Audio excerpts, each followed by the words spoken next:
Hello everyone, मैं हूं हसन अब्बास और आप मुझे देख रहे हैं पाकोलॉजी पर। और हम बात करेंगे मुस्तफ़ा आमिर कत्ल केस में जो है वो एक ड्रामाई मोड़ आ गया है। जो मुलजिम है अरमगान कुरैशी, वो बोल रहा है कि भाई पाकिस्तानी आर्मी मेरी मदद करे, मेरे पीछे जो है वो यहूदी माफिया लगा हुआ है। मोसाद आ गई है बीच में, इसराइल की इंटेलिजेंस एजेंसी।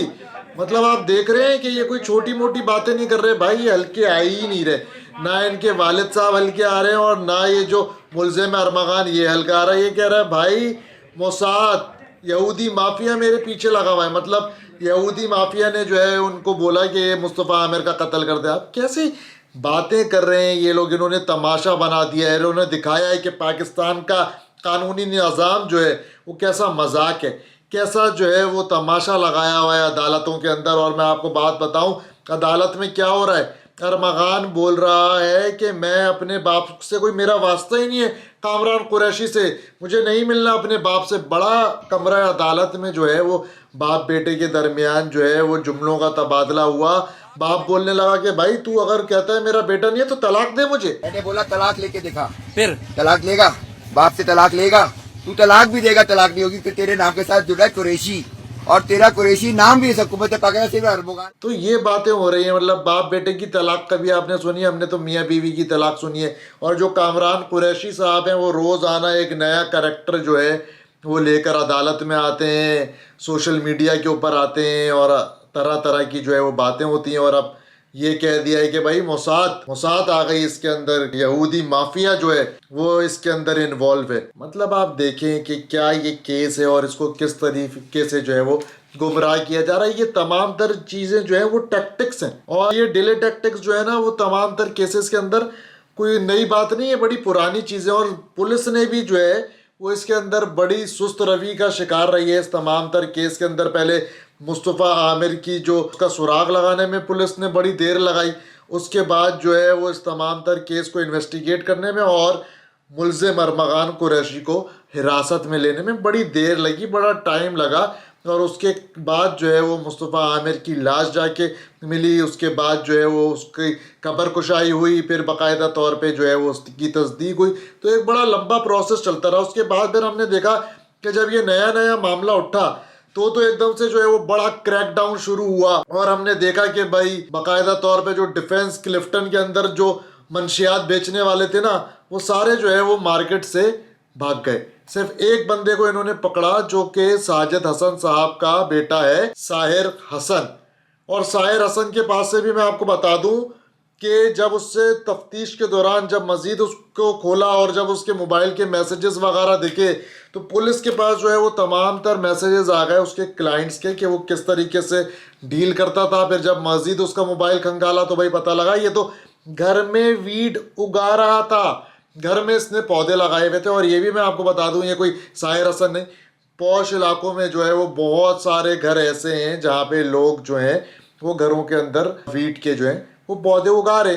और उसके बाद जो है वो कुछ लोग अपने पीने के लिए उगाते हैं और कुछ लोग जो है उसको फार्मिंग करते हैं, उसको बेचने के लिए जो है वो उगाते हैं। तो ये जो साहिर हसन साहब हैं ये वीट को उगाते भी थे, उसको जो है वो मंगवाते भी थे और बेचते भी थे।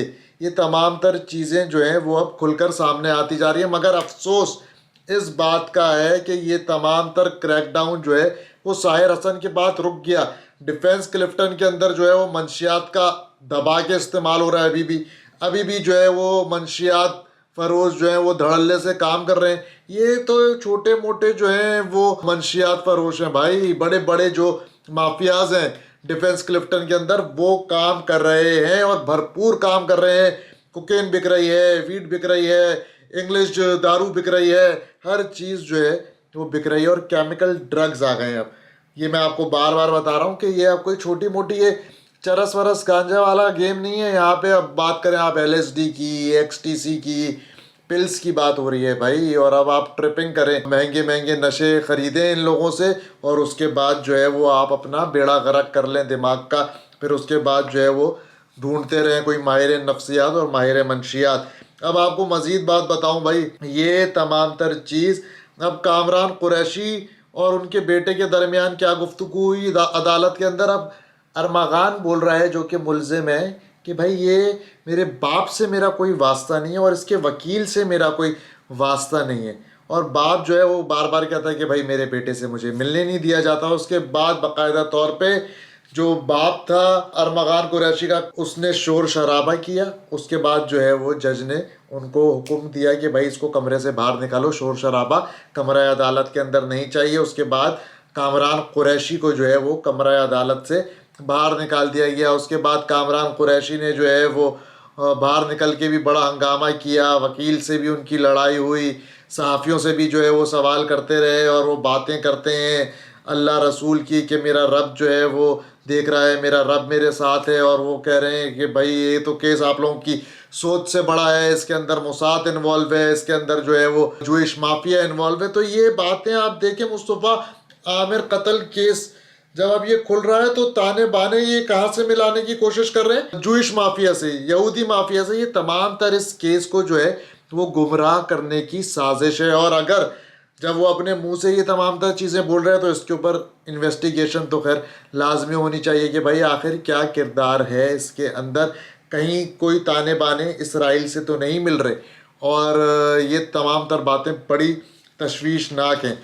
साथ में मैं आपको बताऊं कि जो कामरान कुरैशी साहब हैं उनके इर्द गिर्द भी जो है ना वो घेरा तंग होगा मज़ीद। मैंने आपको पिछले व्लॉग में भी बताया था कि वो जल्द पुलिस उनको हिरासत में लेगी, क्योंकि जो अरमगान है उनका बेटा, उसने ये दौरान तफ्तीश कबूल किया है, जो मेरे ज़राए ने मुझे बताया है कि उसने जब मुस्तफ़ा आमिर को कत्ल किया तो उसके बाद उसने अपने वालिद कामरान कुरैशी को बताया कि मैंने मुस्तफ़ा आमिर को कत्ल किया है।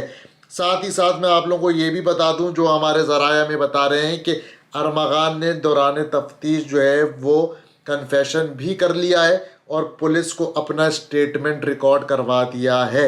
ये हमें पुलिस सोर्सेज जो हैं वो क्लेम कर रही हैं कि वीडियो तक जो है वो कन्फेशन की रिकॉर्ड करवा दी गई है। अब जब अरमगान ने ये चीज़ दौरान तफ्तीश पुलिस को बताई कि मैंने अपने वालिद साहब को बताया था, अब इनके वालिद साहब से भी सवालात तो बनते हैं कि उसके बाद जो है वो क्या क्या डेवलपमेंट होती रही, क्या क्या इनके वालिद साहब जो हैं वो इनके जुर्म में शामिल रहे और क्या क्या जो है वो आपस में इनके आइडियाज़ जो हैं वो एक्सचेंज होते रहे और कितना किरदार जो है वो मुस्तफ़ा आमिर मर्डर केस में इनके वालिद साहब का है। ये तमाम तर चीज़ें कब सामने आएंगी, जब मज़ीद जो है वो तफ्तीश की जाएगी अरमगान कुरैशी से। 24 मार्च तक जो है वो बाकायदा तौर पे अदालत ने तौसी कर दी है उसके रिमांड में, और हो सकता है कि जल्द जो है वो मज़ीद तफ्तीश के लिए इनके वालिद साहब को कामरान कुरैशी को भी हिरासत में ले लिया जाए ताकि पता लगाया जा सके कि ये दोनों बाप बेटे का आपस में मुस्तफ़ा आमिर मर्डर केस में क्या लिंक है। दूसरी बात मैं आपको बड़ी बताऊं, अहम बात है ये अहम बात क्यों है ये मैं आपको बताऊं, क्योंकि पुलिस इसके ऊपर बड़ी गैर संजीदा दिखाई दे रही है और सिंध गवर्नमेंट की जानिब से भी इस केस के ऊपर बड़ा प्रेशर है कि इस पर थोड़ा सा हल्का हाथ रखा जाए। साथ ही साथ अगर मैं आपको बताऊं, ये तमाम तर चीज़ें इसमें बड़े बड़े लोगों के औलादें इन्वॉल्व हैं और उनके बच्चों के नाम हैं, और ये जो अरमगान है इसके पास बड़े बड़े लोगों का पैसा घूम रहा था और बड़े बड़े लोगों के बच्चे जो हैं वो इसके साथ काम में और मंशियात में मुंसलिक थे। अब भाई बात करें एक और बड़ी अहम, वो क्या है, वो ये बात है कि जो अभी तक लैपटॉप्स थे और जो फ़ोन है अरमगान के, उनकी जो है वो रिपोर्ट नहीं आई है फोरेंसिक की, और जैसे ही वो रिपोर्ट आएगी तो वो एक बड़ी अहम चीज़ है कि पता लगेगा कि आखिर मामला चल क्या रहा था। लेकिन मैं आप लोगों को ये बता दूं कि फोरेंसिक रिपोर्ट से कोई हमें उम्मीदें अच्छी हैं नहीं, मुझे तो नहीं है, क्योंकि जितने दिन ये हिरासत में रहा है और जितना डिले हुआ है ये इसके लैपटॉप्स का और इसके फ़ोन का फोरेंसिक होने में, उतनी देर में जो है वो पीछे से तमाम तर चीज़ें और शवाहिद जो हैं वो तब्दील हो चुके हैं और कुछ मिटा भी दिए गए हैं।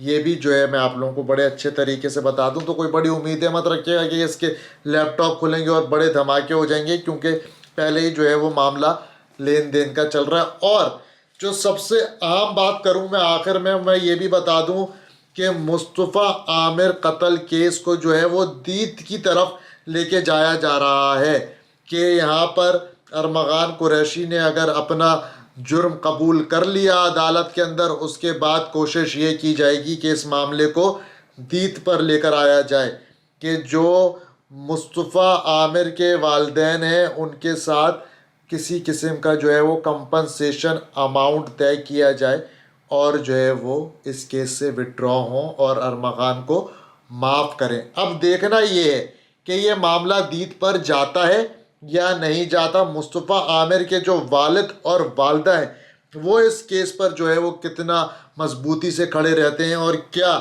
वो पीछे हटते हैं या नहीं हटते, क्योंकि मामला जब दीत का आता है तो उसमें फिर लाखों की और करोड़ों की बात होती है। और जिस तरीके से बताया जा रहा है कि अरमगान काम कर रहा था और जिस तरीके से अरमगान के पास दौलत है तो दीत की रकम भी उसकी जानिब से छोटी नहीं रखी जाएगी। तो आज के लिए सिर्फ इतना ही। मज़ीद आपको जो है इस तमाम तर केस पे अपडेट करते रहेंगे, मगर आप लोगों ने भी हमें बताना है, हमारी स्टोरी देख के फीडबैक देना है, कमेंट्स देने और देखते रहें कि आपके इर्द गिर्द में कोई इस तरीके की चीज़ें तो नहीं हो रही। अपना ख्याल रखें। अल्लाह हाफ़िज़।